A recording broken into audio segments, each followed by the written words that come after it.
Well, everyone, welcome back to a very exciting episode of the Storybox podcast. Today, my friends, we're going to talk about sleep with Australia's leading sleep expert, Olivia Arezzolo. Now, for those of you that don't know who she is, believe it or not, being a sleep expert is the least interesting thing about her. And I'm curious to know what is the most interesting thing about her, if not sleep, because sleep is very interesting. But she has been studying for over 9 years. Her qualifications include a Bachelor of Social Science, Psychology, Certificate of Sleep Psychology, Diploma of Health Science, Nutritional Medicine, and a Certificate 3 and 4 in Fitness too, just to add to the ever-growing list. I don't know how you do it, but anyway, and your expertise has been solicited for global brands such as Google, Ikea, Posturepedic, and Fitbit, among many, many others. You have a book called Bear, Lion, and Wolf. I found out that I'm a lion, which is pretty cool too. It's been published in 10 countries in 8 languages. Well done, Olivia. Can I welcome you so much to the Storybox podcast today? Thank you for that warm welcome. I am feeling very welcomed. Yes. How are you today? I'm doing very well. How are you doing? I'm great. How did you sleep last night?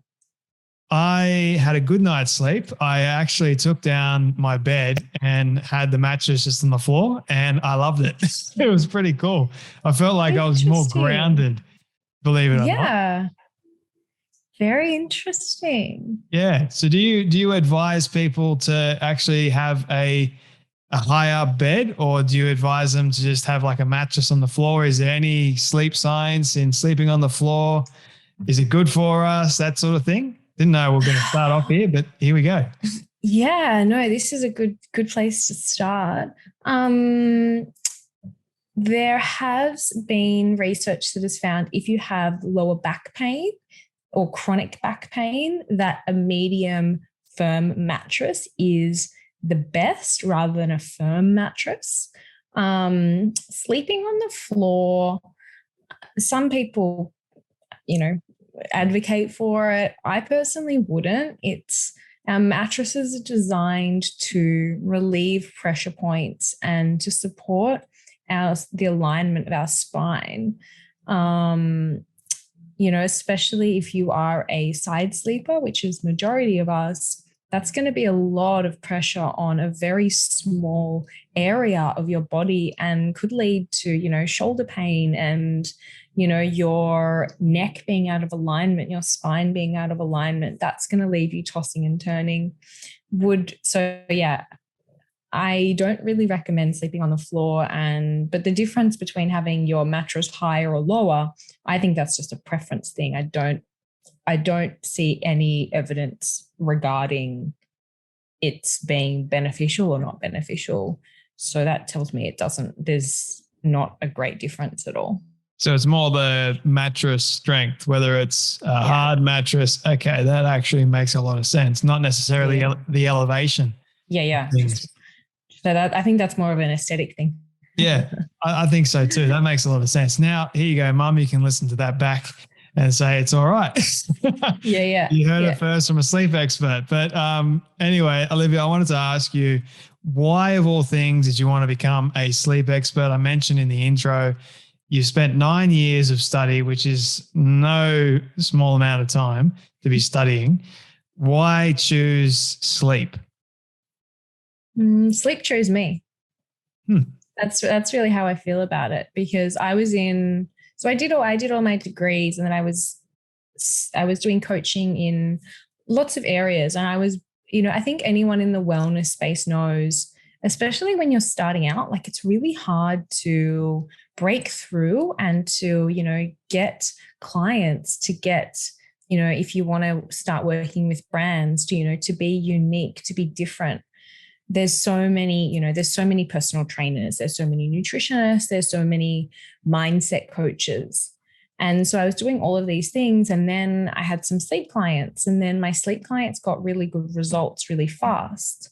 And I started telling people about it, and every second person was like, help me.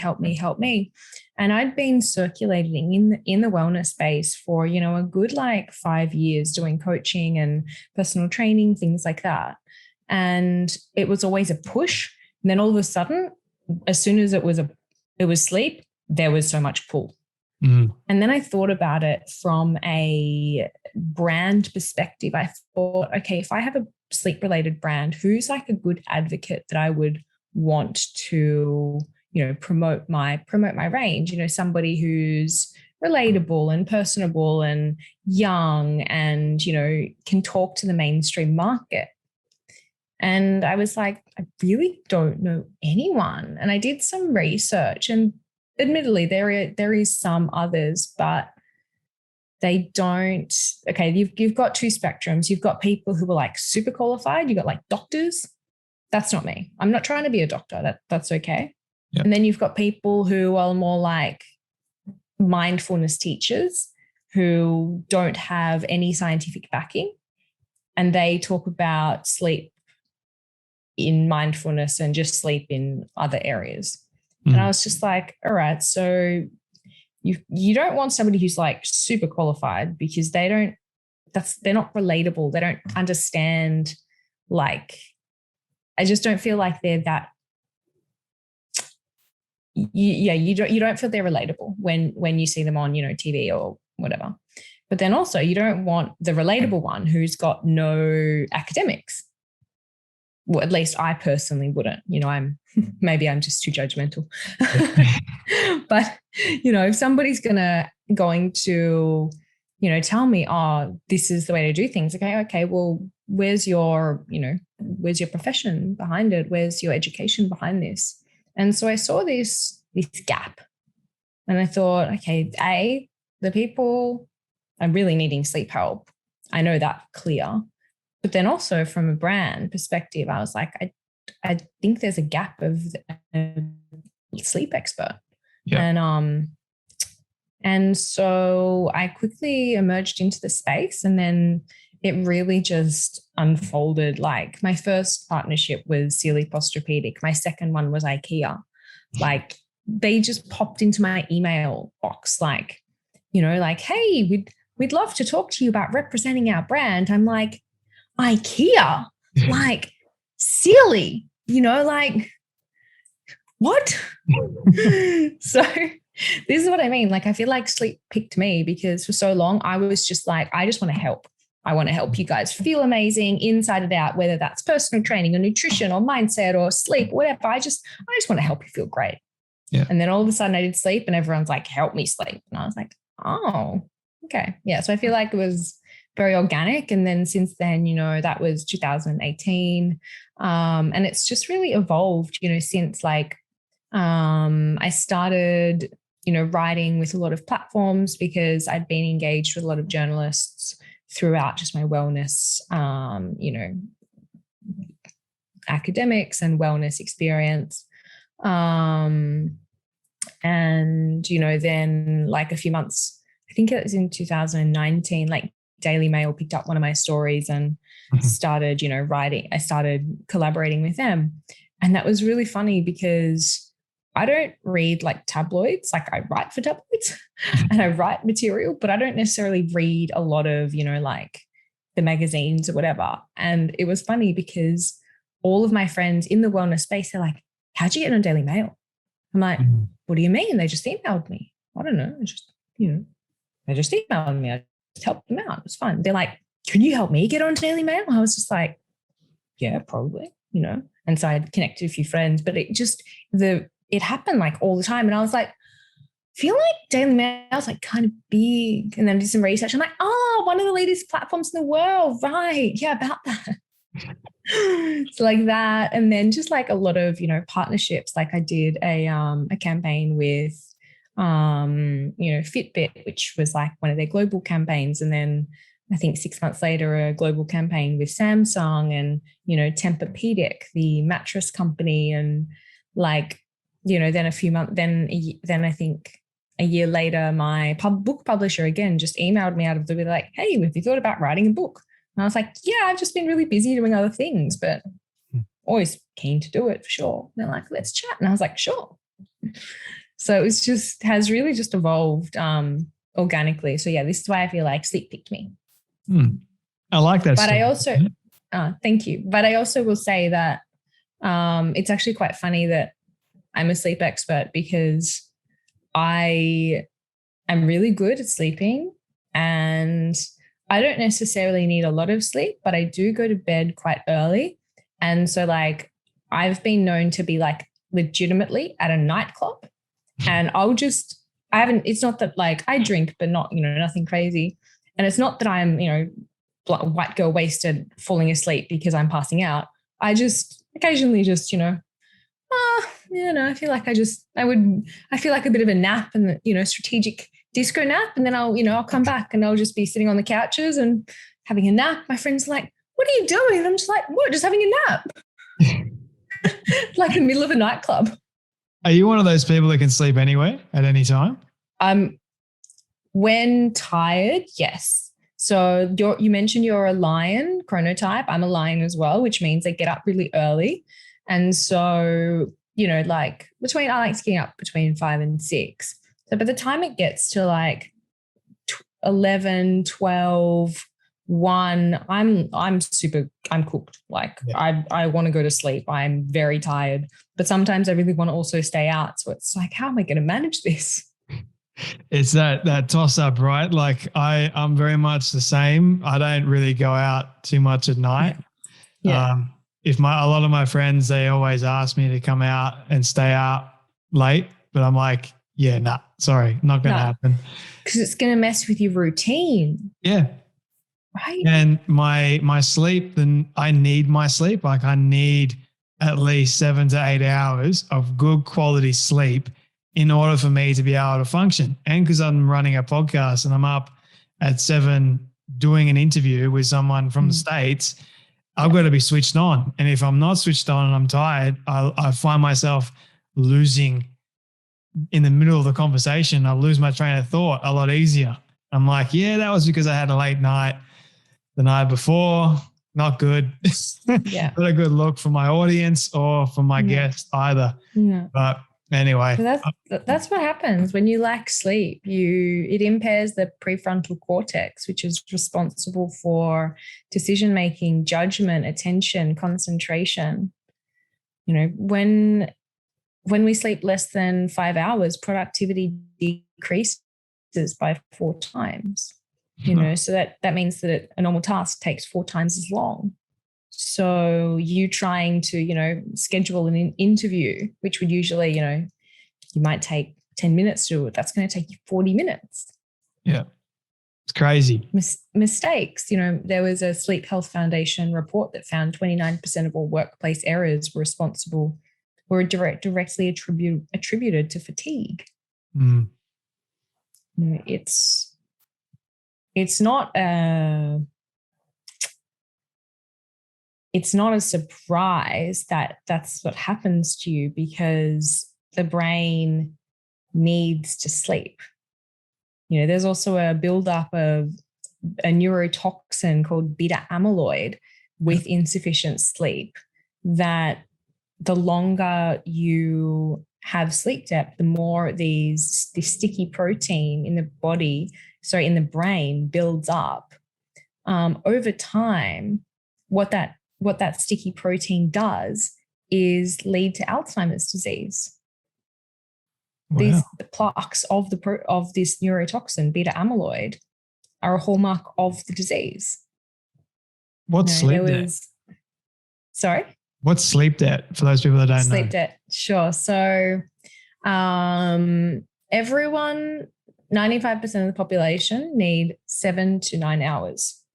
If you're sleeping less than 7 to 9 hours, you've got a sleep debt. Wow. Yeah. And you think you can just, repay it over the weekend? Oh, but, I'll just catch up over the weekend. No, it doesn't work like that. Your brain, you're going to struggle to function that next day. And then you're probably going to take caffeine to cope. And then you're probably going to be craving sugar and using that to cope as well. And the interesting thing about caffeine is when you are sleep deprived, you have a dysfunction in the brain region called the HPA axis, which is the region to control the release of adrenaline and cortisol. And so what happens is when you're sleep deprived, you release more cortisol and more adrenaline after caffeine than you usually would if you were well rested. So when you have your coffee, you're more likely to become anxious, jittery, wired, and you're more likely to be unable to sleep that night. Wow. Yeah. So this sleep debt, but what about those people that say, oh, I don't need 7 to 8 hours. I'm fine on 5 to 4 hours of sleep. Like I just can't fall asleep. What would you say to those people? So I'd say that 5% of the population is very, very small. There's a 95% chance that's not you.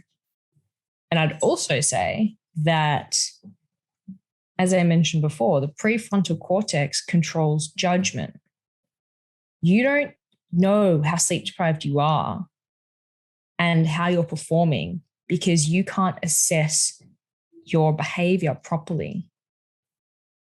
You can't make rational decisions. You might think you're doing well, but actually, in terms of the research, it would indicate that you're not. So how do you know if you're actually in that 5% category officially? So you would have to actually sleep sufficiently and see the difference and, start a sleep diary. This is something I get some of my sleep clients to do, how many hours of sleep did I get? How long did it take me to fall asleep? How many times did I wake through the night? If they're wearing like a wearable, then, what was my sleep efficiency? And then also their daytime symptoms. How refreshed was I upon waking? How mentally clear was I upon waking? How easy was it for me to concentrate? How anxious did I feel throughout the day? How energized did I feel throughout the day? See, if you use these metrics consistently over time, what you'll start to notice is there's a trend. Yep. And there's relationships. But right now, most people don't track anything. They just assume that they're fine on, lower levels. But then also, I know that majority of people at some point in their life experience periods of anxiety, depression. I know that just through general conversation, I always overhear, and I think I'm sensitive to it, I always overhear people, I'm tired, or I'm just so foggy today. And that's because of lack of sleep. Yeah. Well, if you look at that's one of the main attributes for sure. If you look at the stat, there was a 2022 study that found Aussies on average sleep 6.4 hours. So that's the average. That means that there's people below the average. Which is not good. No, 6.4 hours. That's not a lot. Yeah, it's increasing the rate of mental health problems in society, along with the other issues that go on with people's health. It is, yeah. The first thing that goes usually, Olivia, and I find this very fascinating, the first thing that goes is our sleep. And it shouldn't be. It should be like the last thing that goes. And I'm like, why do we not see sleep as so important for our optimal level of health? Like, why in the world, why do we sleep in the first place? Why do we need it? And how can we help people to value it more? This is a question that I ask myself too. I think though it's culturally perceived as this dormant activity that just isn't that important. It's like, I just, I'll just She'll be right, get a few hours. Yeah, she'll be right.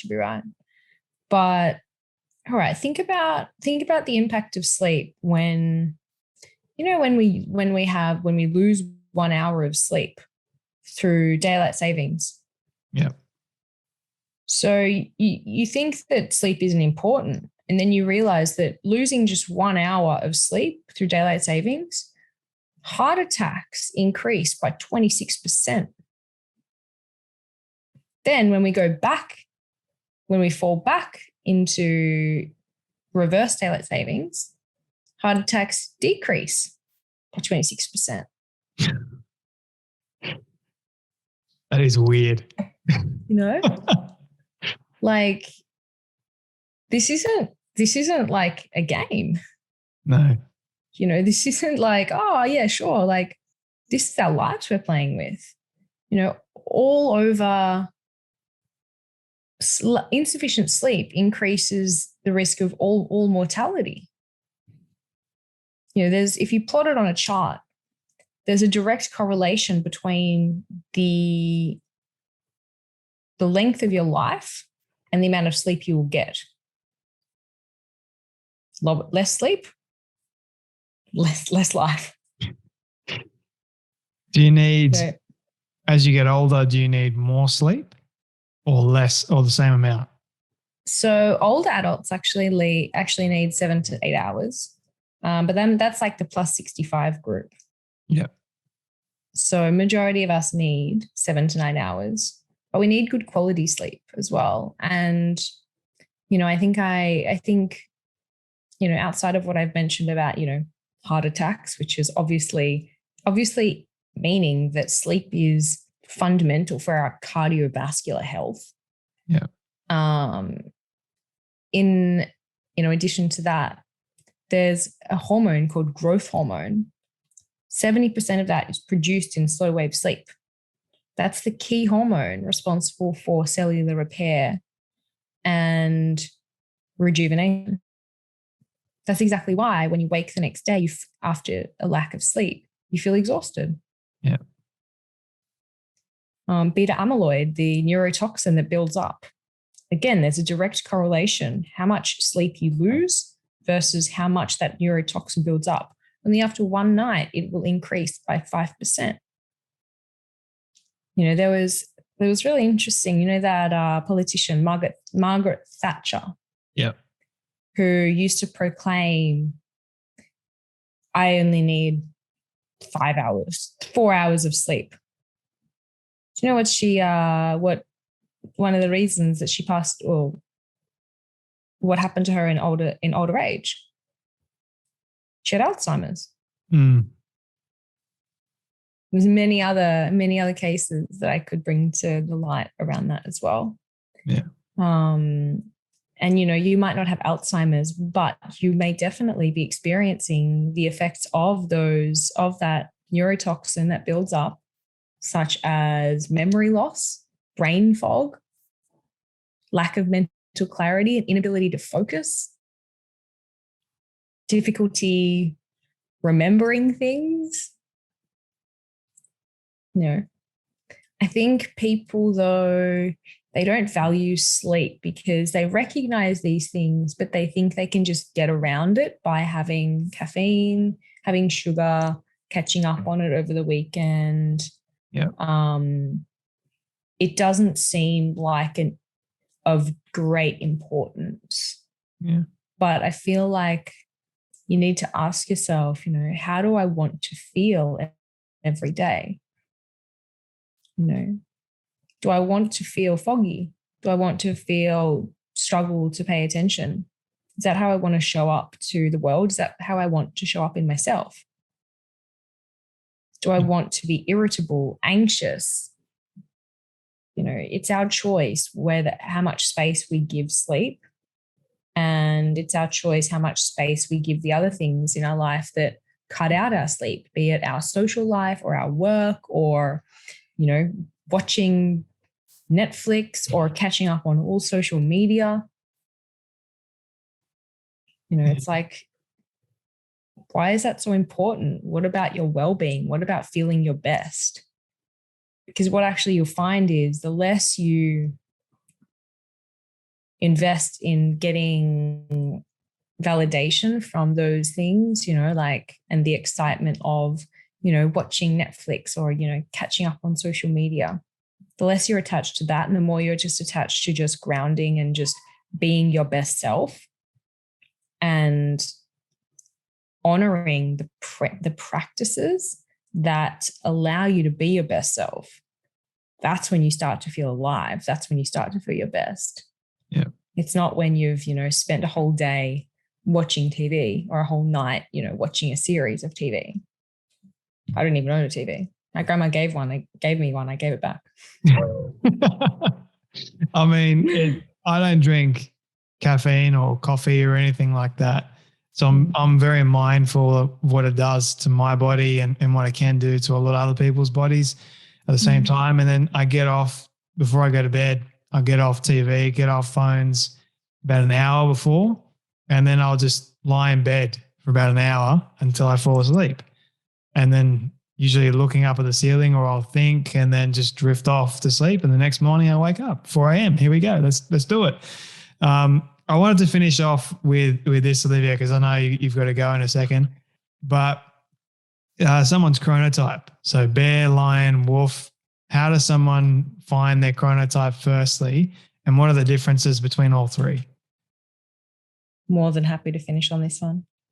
The best way to find your chronotype is go to my website. I have a quiz.